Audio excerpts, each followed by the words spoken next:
Hello, hello. I'm MJ and I'm your Atlas to Life. This reading, I'm doing this on December 13th.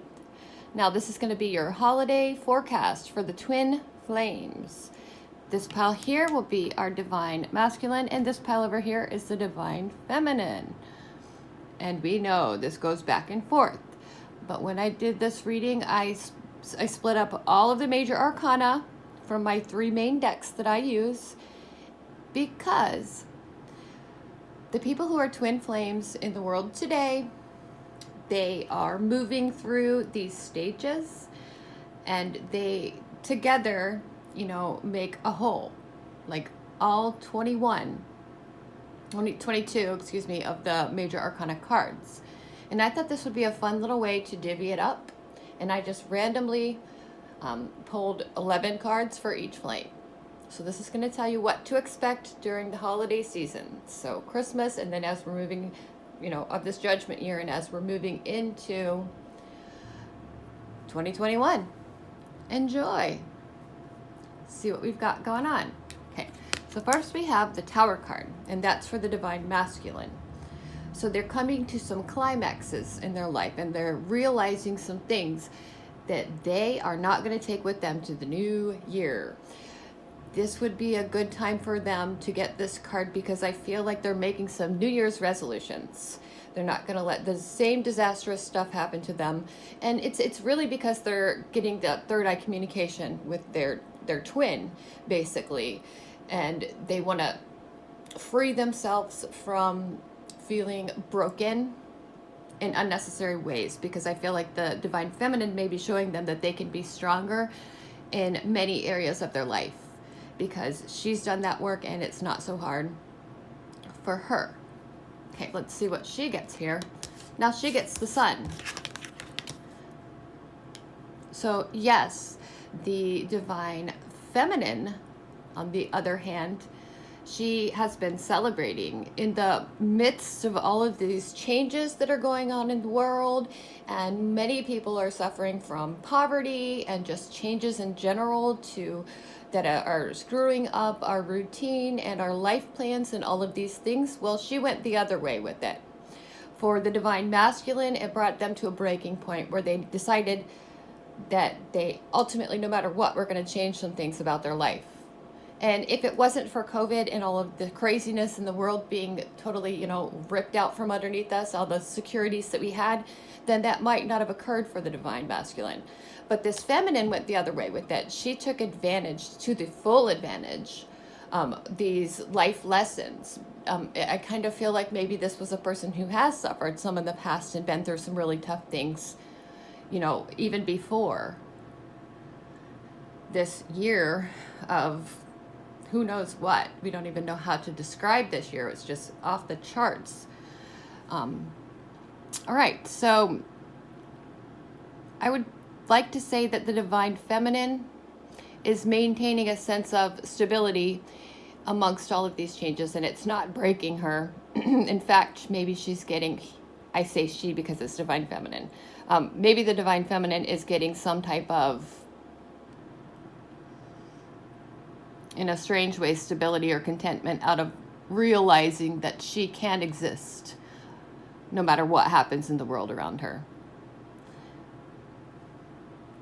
It's like that Beatles song, I think it's called Across the Universe. Nothing's going to change the divine feminine's world. But all of this stuff did change the divine masculine big time. It opened up his third eye. Okay, next for the divine masculine, we have Justice. And that falls right into place, because that also has the little third eye picture here. And, so this communication they've been having between the two of them, it's opening him up to, the masculine up, to realizing all of this light that he has to share. And so he's putting an end to some of the relationships and situations, some circumstances that were causing him problems, because now he sees all. And he's not going to lie to himself anymore and allow that kind of stuff to go on if he's not okay with it. The divine masculine. And then for the divine feminine, we get the Empress. So here, when I look at this, that's why this divine feminine, she has been able to go out into nature. You know, this divine feminine may have had a chance, more chances, because of the world sort of stopping, just to get out there and pick up on all the light codes, on all the sound frequencies and all the messages and beauty in the world around her. And she became, she created a close bond with Mother Gaia and with Source. So she can be compassionate for the other counterpart of the divine masculine has a lot of justices that he's coming to terms with and making righting wrongs from, and she is there to nurture him, to be fertily producing what he needs and seeks as he's realizing these truths, and she can share that with him from her side. The divine feminine can. Now, for the divine masculine, we get the Moon card. That's in this deck here. So to me, that's staying on that straight, that narrow path and following intuition. This may be the first time in the divine masculine's life where they have been so intuitively accurate. As we saw before, they had that third eye communication begin coming in strong, and maybe they're just learning now how to, I would say, use their own senses in the world around them, and they're getting things like that gut feeling saying, oh, I don't know, and they're actually listening to it for once. And this world being a different world in 2020 is giving them a very good opportunity to just try some of these things out. For the divine feminine, we get the Sun card again. Now on this sun, there's a lot of flowers, and it's a big celebration. And this is a free child on a pure white horse. I see that over the holiday season, that this divine feminine is really going to utilize their time. They're going to spend as much of their time, what I'm feeling here, is healing and cleansing others. It's their duty. Where everybody else says, I want to take a break and have holiday and just spend my time doing things that I like, the divine feminine in this union has already chosen, these are all the things I'm going to do to help other people feel good in the world around me and how I can help and heal. And well, the divine masculine is still kind of on a place where it's more important for him at this point the divine masculine to spend his time testing out and working with the spiritual guidance that's around him. I feel like this feminine already has access to that. And by getting this card here, they want to shine that light out and share it with everyone. Both choices are very honorable. By the way, okay, let's move on to the divine masculine gets the DM. He gets the world. So he has his eye, third eye, they're connected and they're working together, whether they're in communication or not. And it's for the cause. It's for the completion card, that evolution, the ascension of the entire planet. So whether this divine masculine, the DM, knows it or not, they're heading in the right direction to do this healing that the DF has already begun to do. They are going to be less focused and less concerned with themselves as we're moving into 2021. Like this DF, the divine feminine, already has been for a very long time. The DF is not as focused on herself. She went through that stuff and would like to share it now.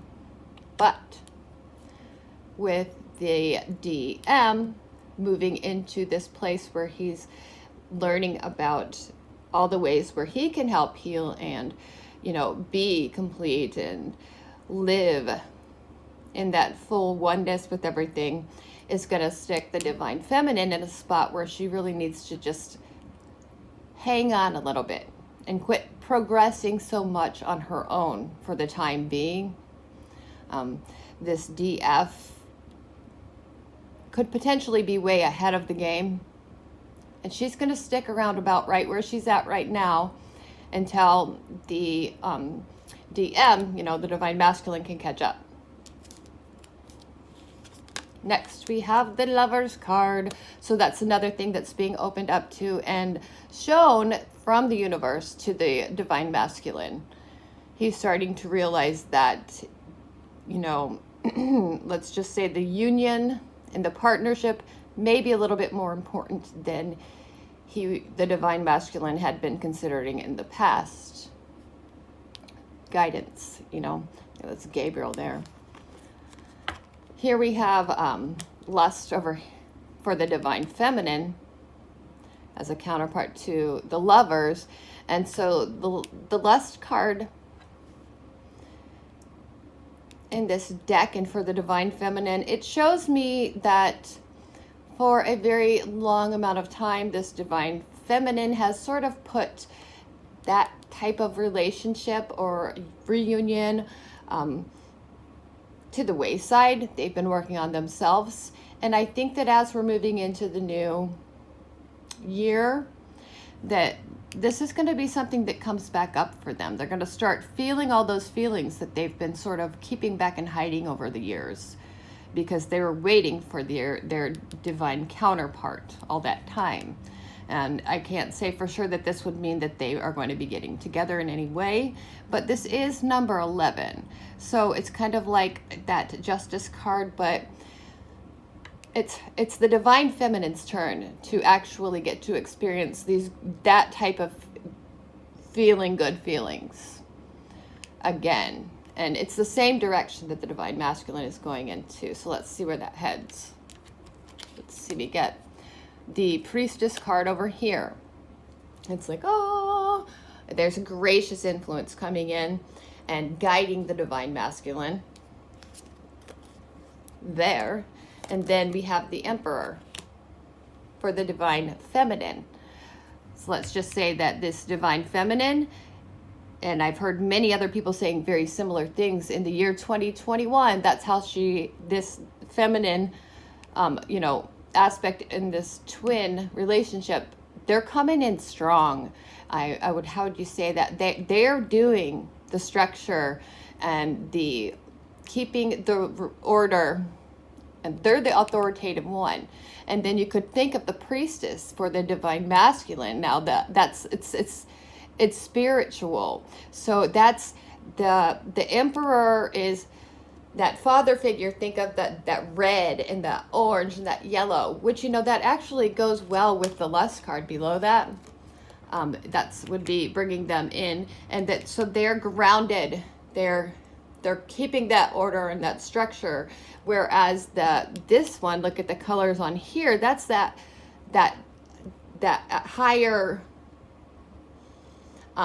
being, kind of. Look at the colors go from the greenish to the blues up into the indigos and the purples. So they're flying a little bit higher, and it's almost like a role reversal. Many people refer to the Priestess as a female or feminine aspect, and of course the Emperor is a masculine aspect. Now we have them reversed here. This one is for the masculine, and this one's for the feminine. So okay, we have for the DM comes the Chariot. So in the past, when they didn't potentially have the energy in the right place to make this happen now, that could be changing. And with some of the cards behind the Chariot and underneath in the reading so far, there is some balancing out of dualities going on within them. So I think that the divine masculine is definitely learning how to work with their energy in a much more productive way, and they're bringing into fruition some of the types of things that they had never even considered trying before. Over here, for the divine feminine, we've got the Hermit. Okay, so the Hanged Man was also a card that had come up on the feminine side as well. So as we're moving into this new year, they are at a spot where they've already gone within while they were hanging around, basically. And, you know, they have this enlightenment, and so does the masculine. But I feel like the divine feminine, that the last part of the Hermit, if you look at it with a very broad perspective, it starts out, they go within, they climb the mountain, they do their research, they learn the wisdom from the things that have happened in their life. Well, the end of that card is the mature version of the Hermit, who's obligated by duty and a code of ethics to now go out there and share that with the world. So this divine feminine, and this is flowing just perfectly well with what I hear from the other readers and my guides in the universe. And, you know, I said that the divine feminine and the divine masculine are somewhat switching roles a little bit right now. This feminine, she is this, it doesn't always have to be a she, sorry, ready to go out and share that information with the world. But when we're doing this twin flame reading, it makes a lot more sense to me that she's sharing a lot of that wisdom over here. I feel like the masculine's learning how to work with, first off, balancing out themselves internally, and then the feminine, somehow, it's all the energy of the magician. I feel like the feminine's in a non-invasive way strong enough now to be able to control some of the energy coming, and, you know, on the divine masculine side. So she's controlling a lot more. The feminine is controlling a lot more than we knew. Okay, so we have the Star card for the masculine and the World card, the colorful World card over here for the feminine. And this one is all about that inner voice. It has that, they're beginning to have more faith and hope in what they've been, you know, trying to hide themselves from understanding or believing in all along. And the World over here for the feminine, you know, I feel like they already know where they've already tried this stuff out before, you know, COVID and any of that was even happening. And so, like, their batons, they're able to use all four of the areas to fight for the right cause. But it still looks like the masculine is having a lot more guidance from the stars right now. And that might just be because this feminine version of half of the union or duality relationship partnership is basically, you know, stuck kind of grounded right now. And they're very close with Mother Gaia as well, and the planet, and feeling all the changes that are going on. Oh, yay. I dreamed this morning. I dreamed these 3 crosses. On this very morning, it was the last thing I saw, like right before I opened my eyes, and it's been with me all day long. These are the 3 keys to the mystery of spirituality. So they do have a higher authority when it comes to the spiritual stuff. I think they say a religious authority even. And this person is a person, the masculine's a person who can have that voice. Whereas the feminine, so this feminine needs to step down at some times, again, in this read, and allow, if there is any communication, allow the masculine to speak. And without telling them with words, maybe, try some different tactics, because they're actually becoming open to that. And go inside and learn how to share without words. Share it with energy, share it with feelings, share it with telepathic communication. Let's go to the last card, and there is the Devil card coming in for the divine masculine.